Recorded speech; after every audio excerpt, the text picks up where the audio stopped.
Hey everyone, my name is Chaz, and for today's video, I'm going to share some tips to help you remain calm when the pressure is high. Now, if you're someone who easily panics, then you're in luck, because after this video, you'll have some tools to turn bad situations around. Enjoy.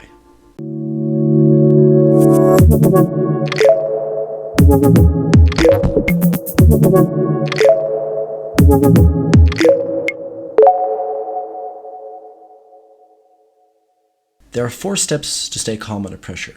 I'm going to explain each of the steps, and hopefully after this video you will not only fix the problem, but also understand where the problem comes from. You can start to panic when you feel like another player is in control of the fight, or when you're in an endgame situation where you're not sure if you're going to win. So basically, whenever you feel like you're not in control of the situation. Now, let's follow the steps to stay calm under pressure and panic less. Step number 1, to feel in control, you need to know what to do. Even when you're in a bad spot, there's basically always something you can do, even when the chance of you dying is 90%. If you panic, I can guarantee the chance of you dying will go even higher. So you need to know what you're going to do in every possible situation you get into. Don't get me wrong here. There's a very big difference between knowing what you are going to do and knowing what the best thing is to do. Having a plan, even if it's a bad plan, will always be better than having no plan. And having a plan, even if it's a bad one, will still give you that feeling of control and you'll panic less. Step number 2. To know what to do, you need to understand the situation. How are you going to know what to do if you don't even understand what's going on? If you panic and die, it is crucial you go back into the replay and find out what happened and at what point you panicked. Find out how and when you died, or even look from your opponent's perspective to get a better understanding. Step number 3.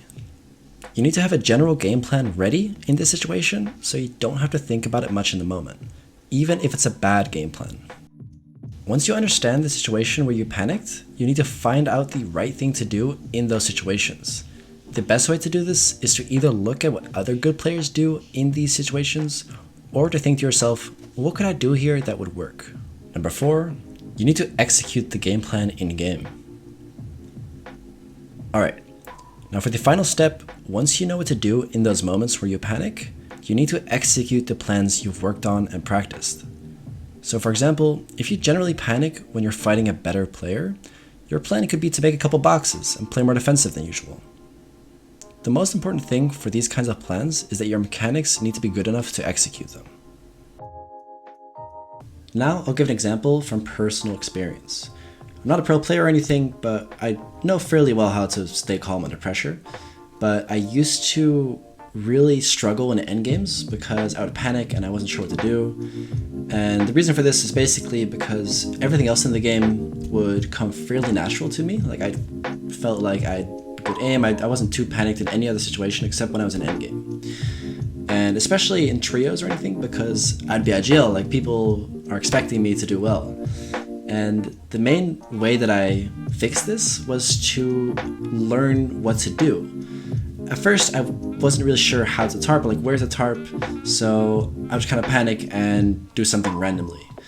Now, what I'd learned was to use dead set rotates in endgames, and that was kind of the first thing that I really started to do. And the funny thing is, it's probably not a good idea to use dead set rotates in every single game, but because I had a game plan and I knew, okay, I'm going to try to dead set rotate every single game, and sometimes it would get us killed, you know?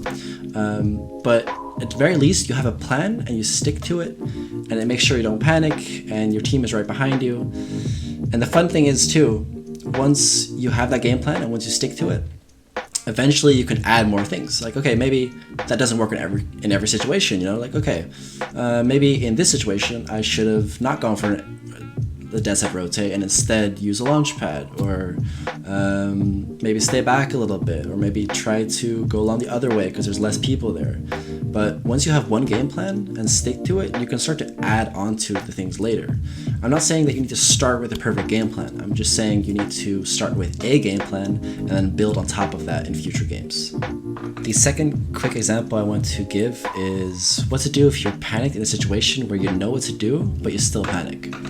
Now, this happens, for example, when there's 2 players on you, or you feel pressured by one guy really hard, for example. Now, to be completely honest, the best thing you can do for that is to improve your mechanics. When your mechanics are smooth, then you have a lot of spare kind of mental energy to kind of focus on your decision making. I see a lot of people who panic under pressure, and it's mainly because their mechanics just aren't as good as they would like, or as their decision making is. Because when your mechanics fall behind, then you kind of pick up on that when you're in a fight, and you panic because you're not hitting that edit, and then you're too slow, and then you panic because you're too slow.